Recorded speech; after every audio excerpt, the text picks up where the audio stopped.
What I am about to tell you is the true story of Oak Island. The story's series of events have been established from over 3 years of meticulous research, examination of evidence, land features, geological surveys, witness testimonies, historical records, historian research, cryptography, Masonic symbolism, ritual and membership, excavated artifacts, and over 1 dozen test digs, even going so far as to acquire information hidden from the public. There is a story that surrounds the treasure of Oak Island that is steeped in historical event and importance. However, it is hidden from the public. Some powerful people from the past felt this was for good reason. Every lead, every reliable trail of data, testimony, historical fact and Oak Island artifact regarding the treasure and the search thereof have led me to the same conclusion. Every solid link of information regarding the numerous theories surrounding the island point to and support this tale. First, my method of investigation. I set out on this quest to find out 2 things above all others. Is there actually a treasure, and if so, who hid it there? I was not interested in listening to fantastic tales unless they were based on fact. A strong argument was the most important thing I was looking for when investigating theories surrounding the island. There are many legends ranging from Vikings to pirates, even aliens. As I dug deeper into the information surrounding the quest, the ideas, evidence and truth became flooded with conjecture, a metaphorical flooding of the truth, a flooding reminiscent of the island itself. Everyone seemed willing to put forward a claim, but most seemed to lack a solid theory as to why, when and how.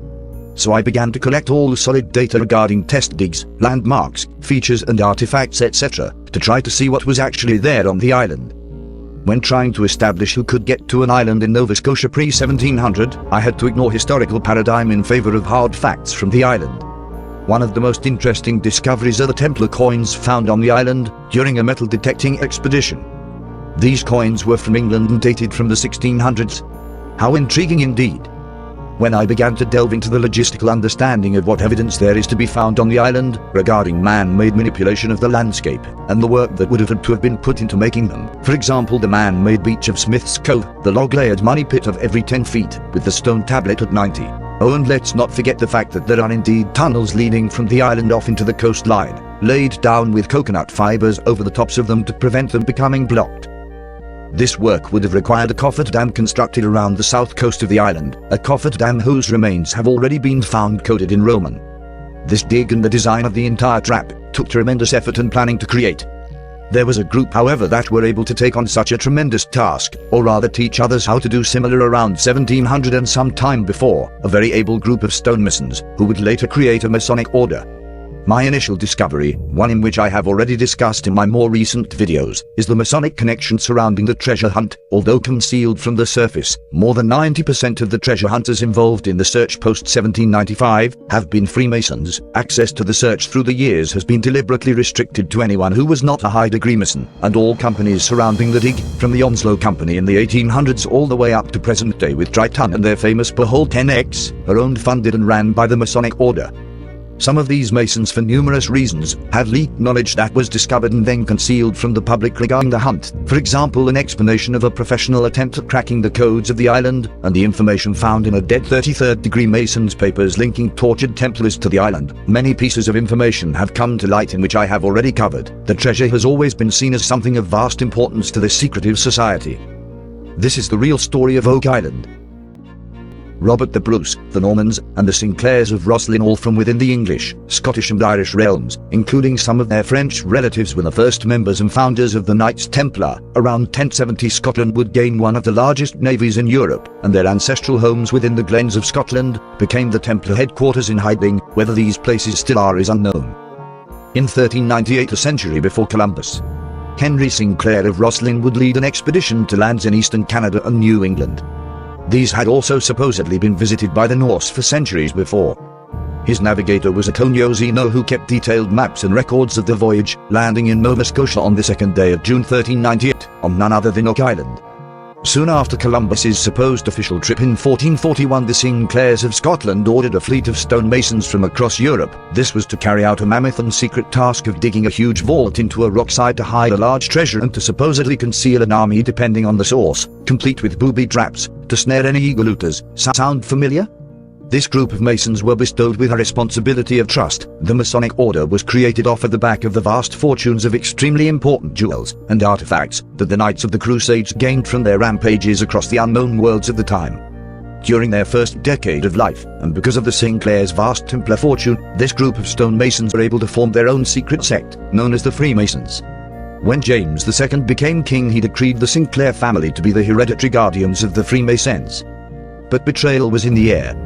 Soon after the successful construction of this secret lair in the Highlands, religious conflict would sweep across Scotland, some suspect from a leaking of knowledge of the vast fortunes these Catholic Templars possessed. Protestant mobs inspired by Calvinism began targeting Catholic churches in Scotland, attempting to ransack them of their gold and other treasures. When the Sinclairs and other Templar clans became aware of the approaching invasions, their religious treasures were gathered up and rescued from Protestant hands. The Crown of England at this point was under Protestant control. England was made to rise up against the families that controlled Scotland, mainly the Sinclairs. The battles would rage on for near a century. In 1542 the Battle of Solway saw the defeat of Oliver Sinclair and with him the Scottish families that controlled Scotland. At the same time, 33rd-degree Mason documentation would have Templars trapped at Glastonbury, surrounded by the King of England and the Prime Minister of England's men. These knights either had in their possession the Holy Grail, or knew of its location. This source of evidence is covered in the previous videos. They were eventually tortured in London and executed. As Scotland was being swarmed by the English and the King's private army attempted to seize the last remaining Templar treasures and Knights of England in Glastonbury, the Templars and the Sinclair family were already prepared for the treachery of the Freemasons. Henry Sinclair's mission while in Nova Scotia nearly a full century before was to find and build a suitable vault for the treasure. This would be in the event that anything catastrophic should happen at home. This lair was built and booby-trapped by Knights Templar to house their most precious artifacts. It appears the Masons they had enlisted to help build their safe house in Scotland had betrayed them and sold out to the Crown of England. The coins found on the island and the Roman numerals used on the old cofferdam support their presence there at this time. Also, the decoded stone map created with pre-1700s techniques or any other modern evidence that has been discovered, not to mention the overwhelming Masonic involvement since this day that I have not only proven but laid out most of their lesser-kept secrets. This all would be enough to support their presence archaeologically. Only traveled Knights Templar would have used Roman numerals in writing, coded religiously significant stone features, Christianic crosses that litter the island, tropical coconut fibers, English Templar coins, etc. There is support of the Templar treasure on the island, in the form of a testimony from the most powerful family of France at that time, when the Sinclairs and Templars were all but extinguished. This family have kept these secrets for centuries, and have only admitted to knowing these secrets of the island very rarely, given to them by the last Sinclairs. The details of the information this family was bestowed with is still largely unknown. This small book review I found while investigating historical data for corroboration, aptly titled Lost Treasure of the Knights Templar, written by a Stephen Jura, was pretty astounding. And I quote, "When the Order of Knights Templar was ruthlessly dissolved by King Philip the Fair of France in 1307, the order possessed immense wealth and political power. Yet none of the treasure amassed by the Templars has ever been found.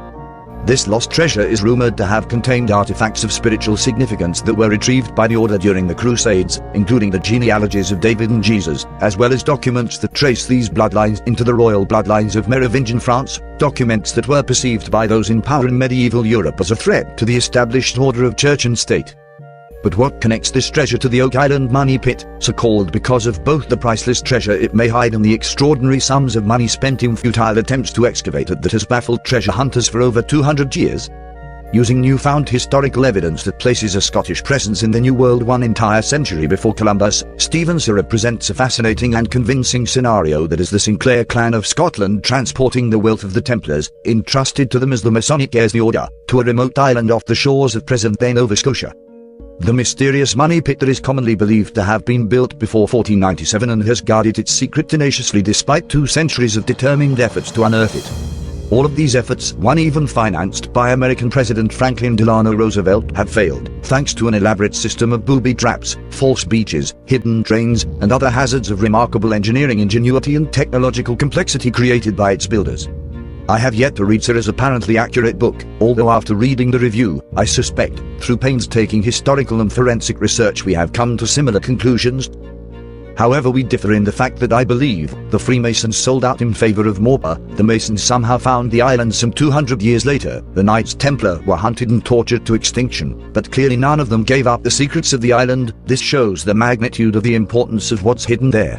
The stone tablet that the masons dug up when they first found the island was a decoy, even though they didn't even decode it and set off the booby trap regardless. The stone tablet can be shown to be a decoy to even the most simple-minded. The stone tablet had a message inscribed on it instructing the finder of it to continue digging. However, when you follow the tablet's instructions you come into quite a bit of difficulty, that being the flooding tunnels that were dug in just below the tablet's location. Flooding the tunnel leading to the treasure forever. Even if the entrance is actually the money pit. If there are multiple decoy tunnels in the pit also, and we can't even explore the bottom of the pit, what hope is there? I will now be focusing my efforts on researching the methods of the Templars, how they hid their treasures in the past, what they had accomplished in acquiring during their reign, countries visited, etc. As Season 4 of The Curse looms, all I will hope for is that they finally state the obvious about the tablet, look deeper into the evidential artifacts that have been found on the island, and most importantly the things that link a group of people to the island before 1700, like the coins, the stone map, the cofferdam's remains, the Masonic connection, etc., etc., like I have been doing for over 3 years. And that they share it all with the world, regardless of historical paradigm, regardless of backlash. The Roman sword, it would appear, has been a successful litmus paper test, regardless of its authenticity. It has shown the rigid nature of the general public's opinions, when confronted with a view of history that doesn't match that which they were taught in school. It would seem to the majority of us, history is indeed a mystery.